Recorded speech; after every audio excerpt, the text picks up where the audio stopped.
commands cannot be interrupted once we're in system management mode, and NMI, unless we explicitly allow it to, cannot interrupt us. And as I said, we can trap I/O reads and writes and jump into SMM. So this is kind of scary from a malware perspective. And as I said, the analogy really is similar to virtualization, except SMM is probably on most people's processors here, whereas virtualization may not be. So why haven't we seen SMM-based malware? A few reasons, though the predominant one is the bar for entry is pretty high.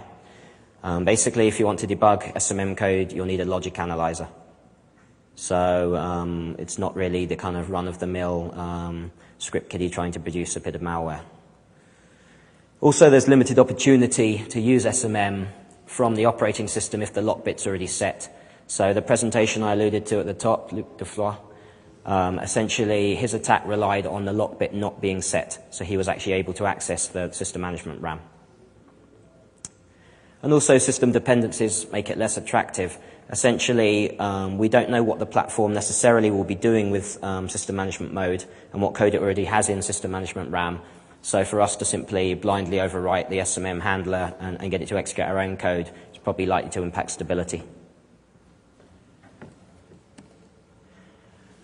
So as I said, SMM has been around since 386. So what does EFI do to make it more interesting?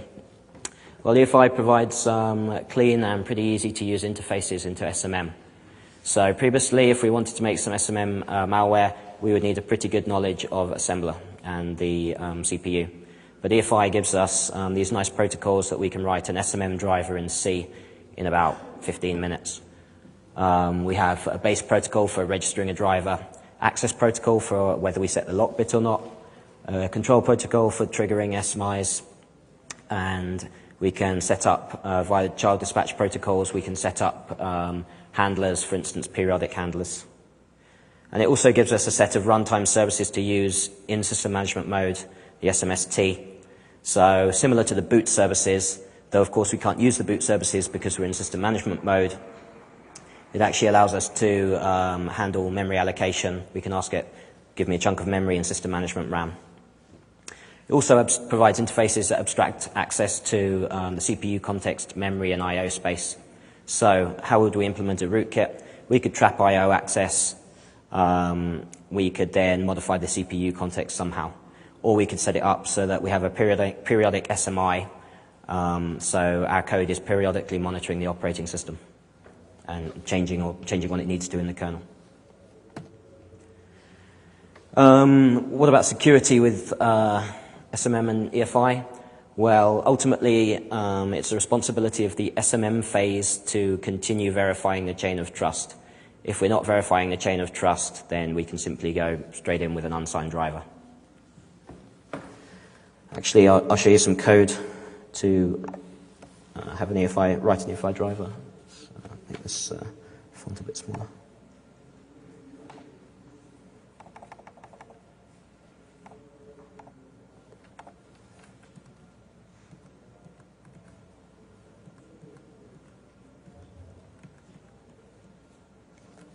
So essentially, this is our entry point for our driver. And really, this is all just standard EFI initialization code to locate the SMM protocols that we need. So we locate the base protocol. We locate the periodic protocol. We then actually use the base protocol to check if our driver is already being called in system management mode. If it's not, we're calling it because we want to load it into system management mode.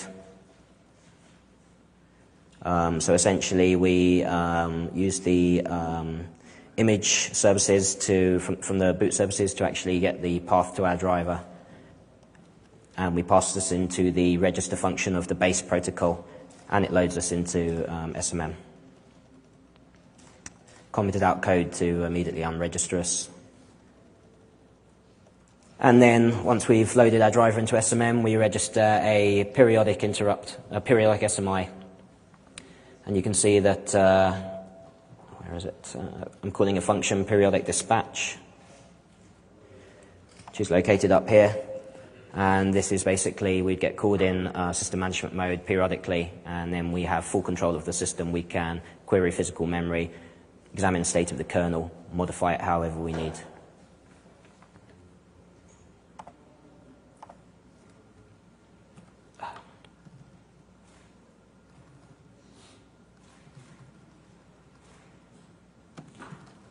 Okay, moving on briefly to compatibility support modules. These provide backwards compatibility for legacy bootloaders.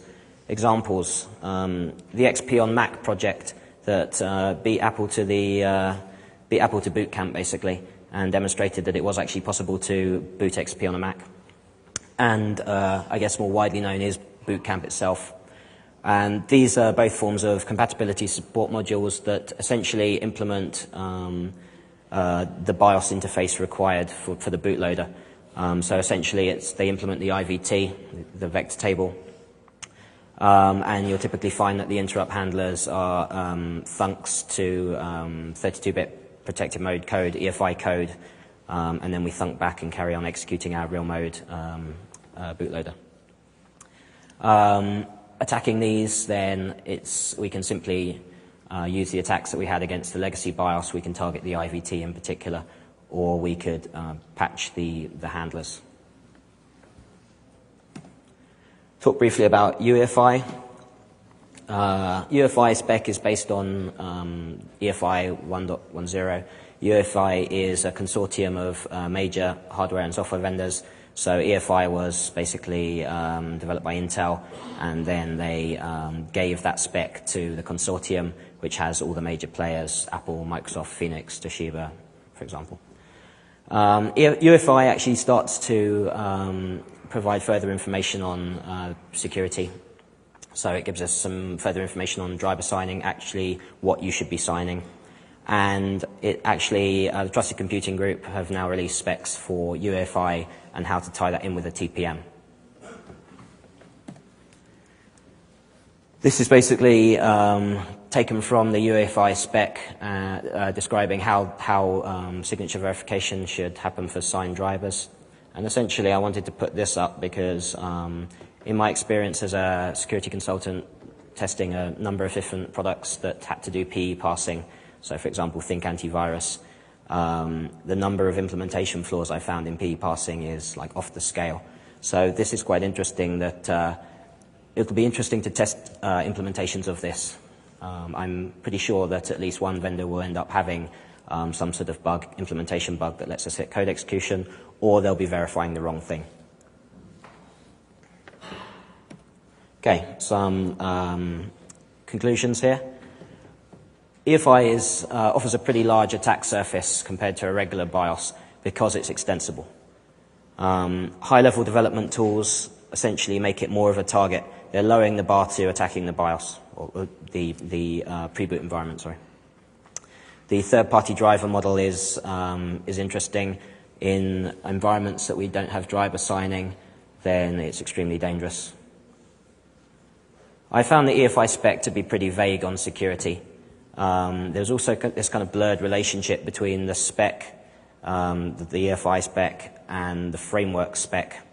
The framework actually started to provide more information on this is what the sec phase should look like. But of course the framework is Intel's implementation, whereas EFI is simply the spec. I guess it would have been nice to see more concrete information on the security interfaces in EFI. In the EFI spec. But UEFI does make things clearer, but I suspect there is plenty of potential for code injection attacks against UEFI. So that's the end of my talk. As I said, I'll be releasing a white paper that goes into somewhat more detail. I apologize if people are expecting more EFI content or more explicit OSX content. I was kind of a bit pushed for time in putting this together at the end. But if you will check back to the NGS software website, then hopefully you won't be disappointed with the white paper that's forthcoming. And here are some references if anyone's interested. The Tiano core, as I said, is really interesting as it's an open source implementation. And system management mode, I highly recommend checking out Luc Duflois' presentation. Thanks.